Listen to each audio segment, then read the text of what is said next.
What's up, family? What's up, family? Black Signal went out. Black Signal is out. It's a pleasure to be here this evening. I want to welcome you to the congregation of the mighty, where your hustle builds muscle. And this is Gye-Nyame Journey Media. Thank you for being on point, girl. Anime is on it. This is a Heart of a Summer production. And right now we are on Tribal Quotes. And this is a Heart of a Summer production. Strive to do nothing but blow up your old paradigms.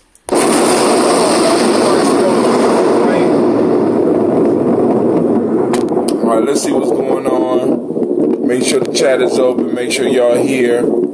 So I sent out the Black Signal. On the Black Signal, I included a copy of the sample newsletter. You know, go and check that out. You know what I'm saying? For those that want to get involved. Let's get to building. It's time for us to do some real work. Now, we have the G&J Mall popping off on the 23rd. That is this Kuumba. That's 2 days from now. We will be gathering.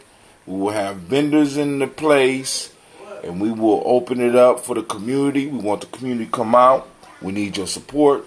So the vendors need your support as well. So come on out. Also on the same day at 3 p.m. we will be having our movie and discussion. We will be watching The Purge, the very first, what they call the prequel, the first Purge. And we're going to be talking about it and the symbolism as it applies to us. Lines are open now, 614-556-4535. Y'all know how we get down. Y'all call in and we can have a discussion. If not, we just going to break down the Proverbs. Call it a night. You know what I'm saying? I was planning to take this whole thing on to the next level, but of course, the chords that I need are nowhere around, and I don't know why. I do know why, but I should say why. I ain't going to say why on air right now. I'm not going to do it. I'm tempted, but I'm not going to do it. No, I'm not.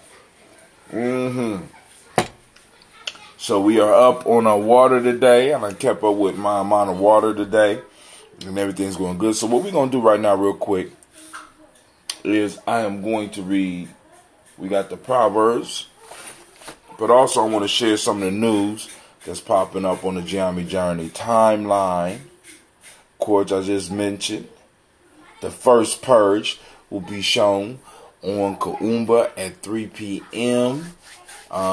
It's part of the market to help bring people in, so you come and shop before and possibly shop during and even after the movie and still have time to come in and check out the discussion so that we could build.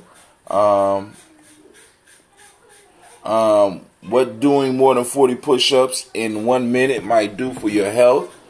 You know what I'm saying? We posted that up there, you know. Those in Gye-Nyame Journey don't have to thank me.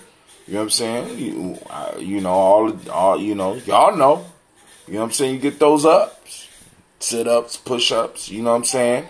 And then when you saying them days wrong, you do them ups, including myself. So we all out here doing them, trying to get in physical shape. Because remember, we can't take care of our ancestors. We can't really do any nation building if we are out of shape. So we got to kind of get that cardiovascular system pumping. So we got a news article on Gye-Nyame Journey about that. You think you got anger issues?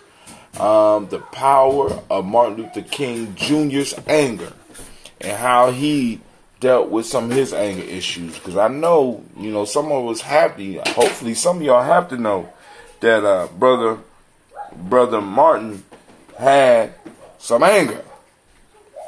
And the question is, how was he able to deal with his anger? And you know, there's a real good news broadcast on NPR about that. We posted that up on Gye-Nyame Journey. We'll be talking about that in the upcoming newsletter. Hate groups count hits 20-year high and rise, and white supremacy reports finds. This is from the USA Today. Of course, we know, and y'all think it's bad now. Wait till black folks start talking about this black agenda. And we're going to have more than white supremacy to worry about. It's going to be a lot of other shit popping off once we really start throwing up our interest up in front of everybody. And people are going to be like, y'all not team players. Y'all not doing it right. Y'all not supposed to be like this. Why are you so angry? Why are you so angry? We all the same. No, we not. Not at least not in America. We not all the same. And this is definitely going to be it's going to be some powerful discussions going on. We're going to really find out who is for us and who is against us. And I'm really looking forward to this election season that's going to be coming up. And I'm going to be looking very closely at the race and seeing who is talking about interests that apply directly to us. Directly to us. And also, y'all need to be on the lookout because on this 2020 census, they are really going to start trying to count how many people are possibly DOS that may be on there, ADOS, as well as how many immigrants and stuff like that. And we may start finding out that there might be a few more of us, and we might have a little bit more voting power than we really think, right? But hey, That's here to, that's out there for us to see. They I got something up here today about a meditation exercise where you look at yourself in the mirror for 30 days straight. Full length mirror, no clothes on. Sound kind of freaky, kind of, but actually it's a good personal meditation. Now you don't do this in public. It's just you. But I'm kind of comparing this to what we need to do as a people. Start learning how to look at ourselves and really start to fall back in love with who we are. Fall back in love with what we come from. Start showing some pride in being able to survive something that other people would have faltered a long time ago, family. Because I don't know if y'all know, but if you look at the plans that were launched on populations that went through a slavery process, I've been on my grind all day. That hustle builds muscle and also wears you out as well. But the populations that usually go through slavery are supposed to be eliminated at the end of their tenure. You know what I'm saying? Supposed to be, if you're not totally assimilated, you are to be eliminated. The goal of slavery is to eliminate that population because you don't have to pay them back. You know what I'm saying? You don't want them raising some of the complaints that will be coming soon, right? And hey. And then also they got something on NPR again, growing marijuana industry struggles to attract employees of color, where a lot of our lives and a lot of our family lives were disturbed by marijuana, whether through smoking, but the very strict laws that would apply to it and the way they applied it to our community. A lot of us are not getting into this new booming industry, and a lot of us can't afford to. And this speaks more so towards the massive wealth gap that I've been talking about on the show, that you've been hearing about all over the internet. When anybody's talking about ADOS that's not really looking at the racial wealth gap, is not really doing their work.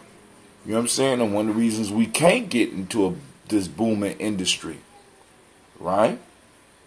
The main reason we can't get into this booming industry is because of the wealth gap.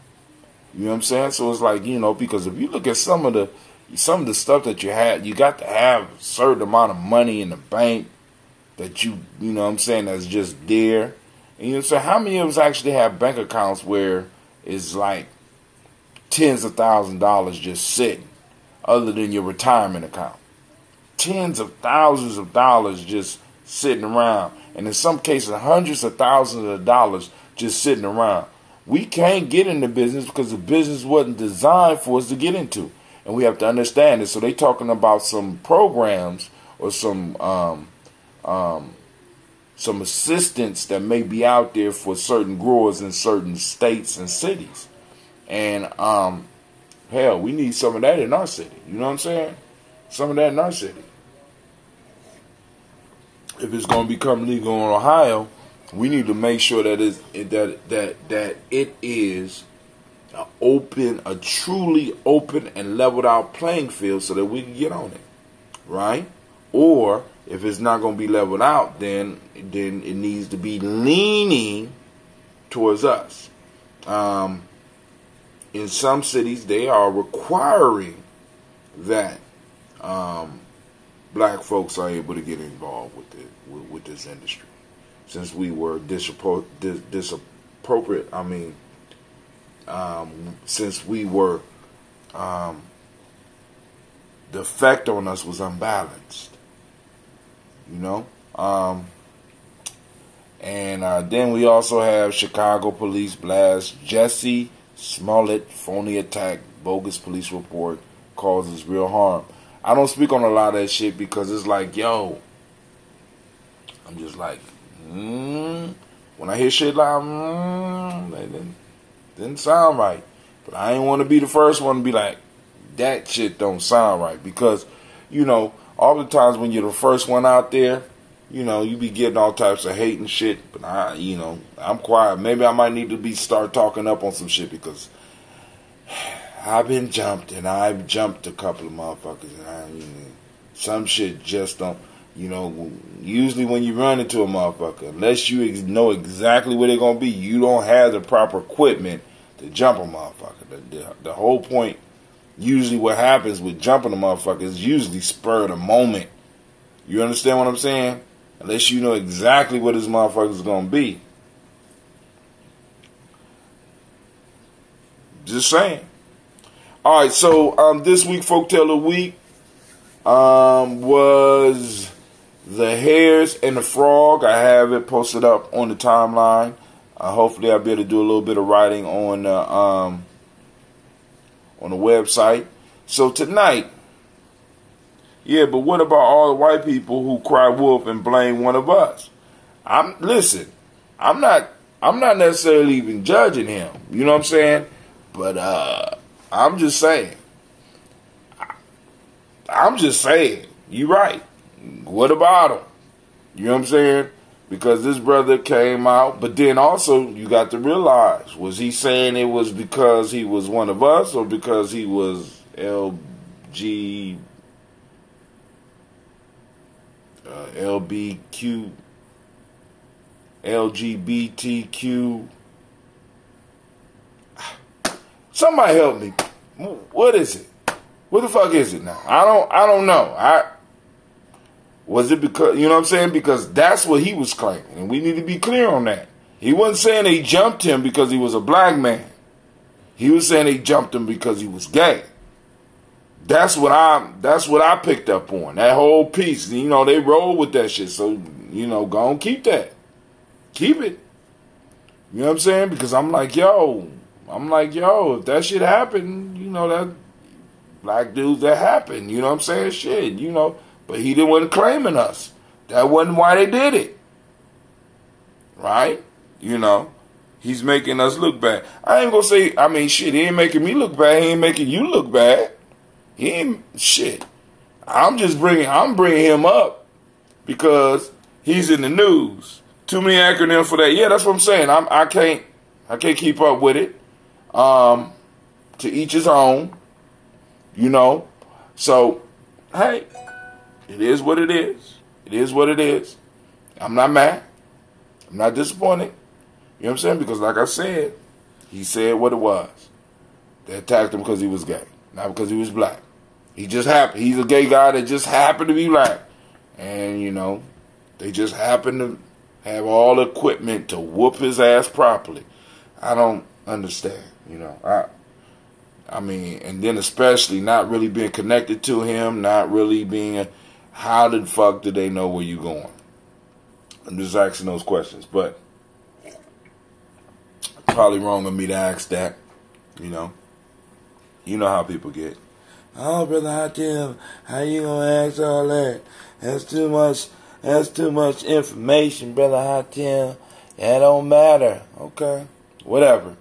You know, so we're gonna get straight into the folk tales. Anybody want to call in the number 614-556-4535? We can hit the Proverbs, and as well as hit some of the news if y'all want to talk about it. Some other stuff going on too. We got a whole bunch of stuff going on in America, and a lot of it got to do with us. I'm loving it. Every time I open up my YouTube timeline, I'm seeing hashtag ADOS. I'm loving the discussion. Hashtag ADOS versus Pan-Africanism. Hashtag ADOS. How will they deal with biracial people? Hashtag ADOS. It's a scam. Hashtag ADOS. I'm just loving seeing that shit up. Hashtag ADOS. We are not bots. Hashtag. I'm just loving to see us at the center of the conversation, because family, once again, in our politics, we have to become selfish. We have to start looking out for our own interests. That's very, very important. And I need people to understand that we're not just coming at Kamala Harris. We're not just going to come at Cory Booker. You know what I'm saying? That the old dude that's about to get in the race, him and Joe Biden,